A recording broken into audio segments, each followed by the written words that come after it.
Once again, I appreciate you, my wonderful viewers, for your attention, and I want to say that thank you very much, and the Lord will bless you in Jesus' name.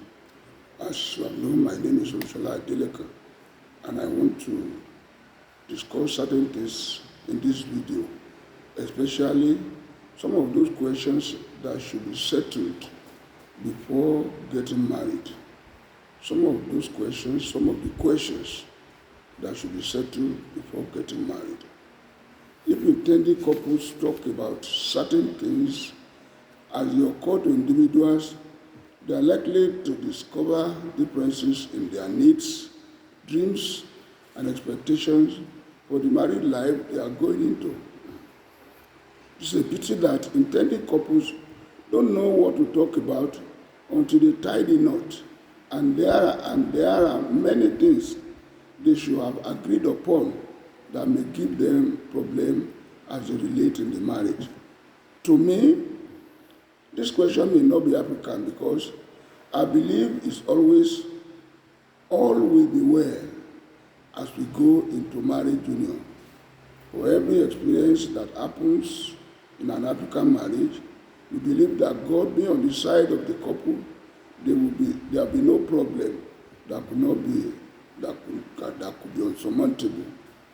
It is reasonable, however, to discuss certain things that are necessary for the good of the marriage before going into it. For example, how do you settle disagreement and misunderstanding?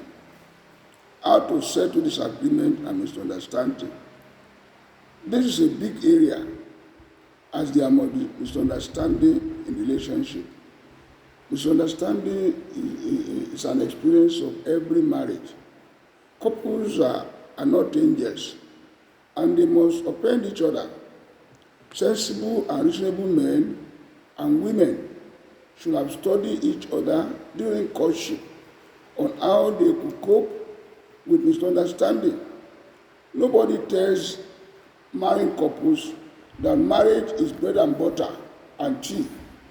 Marriage is not bread, butter, and tea. In other words, marriage is not easy.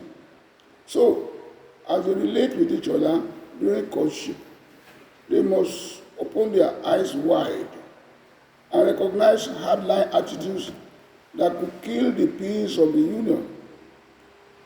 If such could be changed, do your best to change them. And if not, they should run away from such marriage because untamed annoyance will destroy the marriage. It will lead to domestic violence and great abuse and even death. Couples must talk on how they will tame their anger because a failed courtship is far better than a failed marriage. Another area is sex. How do you handle sex in marriage? Intended couples should not run away from discussing their sex life. They must know that sexual satisfaction can correlate with relationship satisfaction. If couples are not on the same page sexually, they may not be happy as they should be. Sex is not a thing they should handle lightly or something they should lay down some rules about. I don't think that would-be spouses should bother about regularity of sex between them, but that they should strive to satisfy the urge as it comes. If you pin sex to certain periods or rules, it becomes mechanical instead of being spontaneous. It is foolish to fix periods for sex, especially in the marriage. But as they age, the urge for sex may reduce, but as youths, they must satisfy themselves sexually. Because when they grow old, many men are affected by sexual dysfunction problems. Another area is the number of children the couple wishes to have.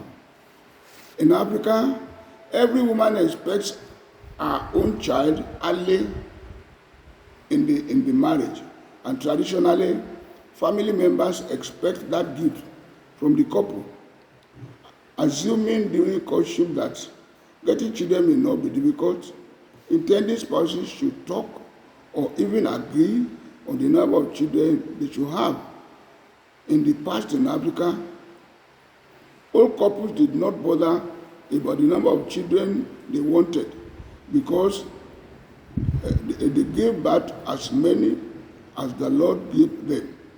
But contemporary economic issues make it mandatory upon would-be spouses to limit the number of their children. Just plan to give birth to the few children you could cope with. Intending couples will never think of not having their own biological children, except when it happens in the marriage, that they will plan for fertilization or adoption of children. Other areas intending couples should work upon include their religion.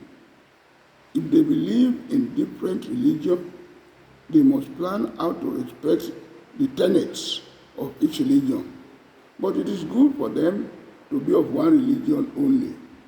The scriptures forbid marriage with non-Christian. That is 2 Corinthians chapter 6, verses 14 to 17. Also, division of labor in their home.